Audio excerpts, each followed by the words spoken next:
Del Evangelio según San Mateo. Después de la partida de los magos, el ángel del Señor se apareció en sueños a José y le dijo: «Levántate, toma al niño y a su madre, huye a Egipto y permanece allí hasta que yo te avise, porque Herodes va a buscar al niño para matarlo». José se levantó, tomó de noche al niño y a su madre y se fue a Egipto. Allí permaneció hasta la muerte de Herodes, para que se cumpliera lo que el Señor había anunciado por medio del profeta: «Desde Egipto llamé a mi hijo». Cuando murió Herodes, el ángel del Señor se apareció en sueños a José, que estaba en Egipto, y le dijo: «Levántate, toma al niño y a su madre, y regresa a la tierra de Israel, porque han muerto los que atentaban contra la vida del niño». José se levantó, tomó al niño y a su madre, y entró en la tierra de Israel. Pero al saber que Arquelao reinaba en Judea, en lugar de su padre Herodes, tuvo miedo de ir allí y, advertido en sueños, se retiró a la región de Galilea, donde se estableció en una ciudad llamada Nazaret. Así se cumplió lo que había sido anunciado por los profetas: «Serás llamado Nazareno». Hola amigos y amigas, hoy miramos la Sagrada Familia de Nazaret. Los problemas que la Sagrada Familia ha tenido que afrontar no son simples ni son pocos. A diferencia de lo que muchas veces sucede en nuestras familias, las dificultades para ellos han sido motivos de acercamiento. A veces para nosotros, para nuestras familias, las dificultades suelen ser motivos de alejamiento, de peleas. En cambio, los obstáculos para esta Sagrada Familia se convierten en un estímulo para el diálogo, para la unión en el servicio al más débil, al más necesitado, para mantener la mente y el corazón envueltos en la voluntad de Dios. Los dos esposos en la Biblia aparecen siempre juntos, han permanecido en sintonía. ¿Por qué? ¿Cuál es la razón de esta unión? Porque han renunciado a sus sueños y han hecho propios los sueños de Dios. Una vez un profesor de religión estaba hablando en una clase en la escuela primaria a los niños de esta huida de la Sagrada Familia a Egipto. Un niño que estaba muy atento al relato, el más pícaro de todos los niños, hace una pregunta: «Profesor, ¿por qué el ángel no avisó también a los padres de los otros niños de Belén?». Ciertamente, esta pregunta de este niño nos hace pensar en ¿de qué se trata este texto? ¿De qué estamos hablando con el texto que acabamos de leer? ¿Qué género literario es este texto? Los primeros capítulos del Evangelio de Mateo son una página de teología, un catecismo, una catequesis, no una crónica, menos aún una fábula. Desde el punto de vista de los estudios bíblicos, esto que acabamos de leer se lo llama Haggadah Midrashica. No es entonces una crónica. ¿Qué es esto? ¿Qué es esta Haggadah Midrashica? Son narraciones rabínicas, ¿para qué? Para comunicar una enseñanza, no con fórmulas dogmáticas, sino a través de una narración histórica que aparece como histórica. En el relato de hoy se hace entonces una permanente referencia al Antiguo Testamento y entonces ¿qué se hace? Se lo actualiza aplicándolo a Jesús. Por lo tanto, nos encontramos frente a una página de teología redactada en forma de historia. Los evangelios apócrifos, bien sabemos que existen los evangelios canónicos, los 4 evangelios, y luego existen los evangelios apócrifos. Estos evangelios que evidentemente no entraron en la Biblia, no entraron en el canon, pero que hablan de muchas cosas referentes a Jesús y sobre todo a la infancia de Jesús. Estos evangelios apócrifos han dado lugar a mucha fantasía, Por ejemplo, respecto del texto de hoy, se dice que suceden milagros a cada rato en este viaje de la Sagrada Familia, que hay leones, leopardos que acompañan a esta familia, que las palmeras se doblan para ofrecer dátiles a María. Ciertamente son parte de una coreografía que es propio de este lenguaje de los evangelios apócrifos. En el evangelio de hoy, que es el evangelio ciertamente canónico de Mateo, viene propuesta una historia compuesta por dos escenas. La primera escena, la huida a Egipto, los versículos 13 al 15, y luego el regreso a la tierra de Israel, los versículos 19 al 23. Cada una de estas partes se concluye con una citación bíblica.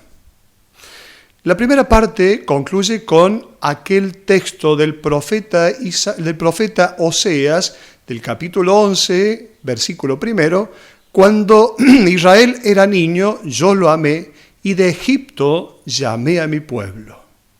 Esto es importante, porque en la Biblia, el hijo primogénito de Dios, ¿quién era? Era Israel, lo sabemos por el profeta Ezequiel, capítulo 4, versículo 22, el pueblo que Dios había sacado de Egipto, el pueblo de Israel, para hacer de él una posesión propia. Entonces, aplicando a Jesús esta expresión, Mateo invita a sus lectores a identificar este hijo primogénito de Dios, quien está puesto para revivir la historia de su pueblo. Entonces, identificamos a este hijo con Jesús. En él se va a repetir aquella suerte de Israel. Como habían hecho los hijos de Jacob, Jesús baja a Egipto, esto es lo que vemos en el texto de hoy, baja a Egipto y de allí luego regresa cuando el Señor lo llama de nuevo a la tierra prometida.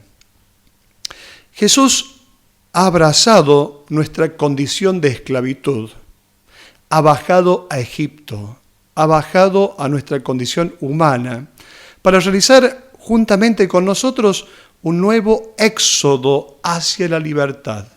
Por eso Mateo quiere establecer un paralelismo entre Jesús y Moisés, dándonos a conocer que Jesús finalmente es el nuevo Moisés. Antes de morir, Moisés había dicho a su pueblo esta expresión, lo dice el libro del Deuteronomio, capítulo 18, el Señor tu Dios te suscitará un profeta como yo, lo hará surgir de entre ustedes, de entre tus hermanos, y es a él a quien escucharán. Este texto es importante porque en este texto encontramos justamente lo que va a suceder con Jesús. Él es el nuevo Moisés. Por lo tanto, el mensaje que Mateo quiere dar en este evangelio resulta muy claro.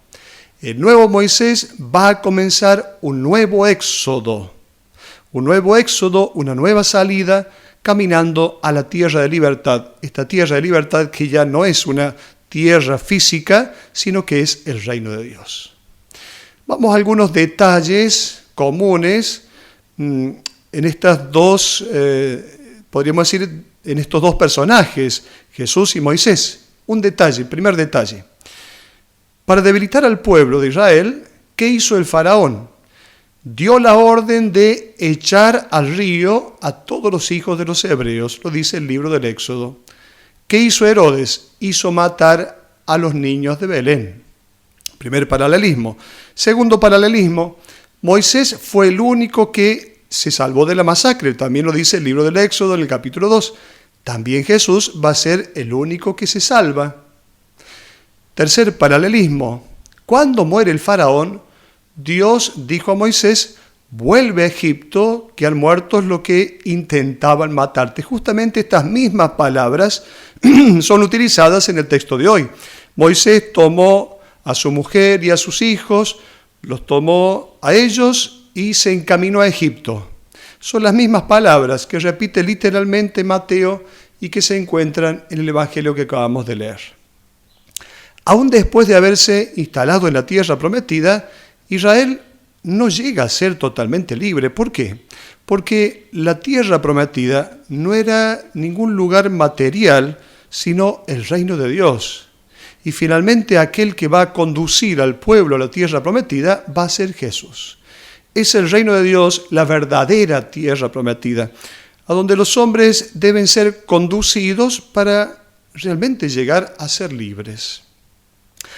Respecto de la libertad, hay un hermoso relato que puede ayudarnos a pensar en el significado de la libertad.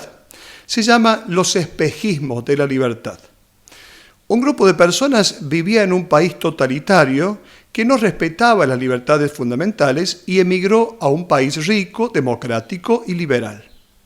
Los emigrantes se sintieron por fin libres para ver, leer, comprar, viajar y hacer lo que les pareciera mejor, y para aprovechar lo que en esa sociedad se ofrecía en abundancia.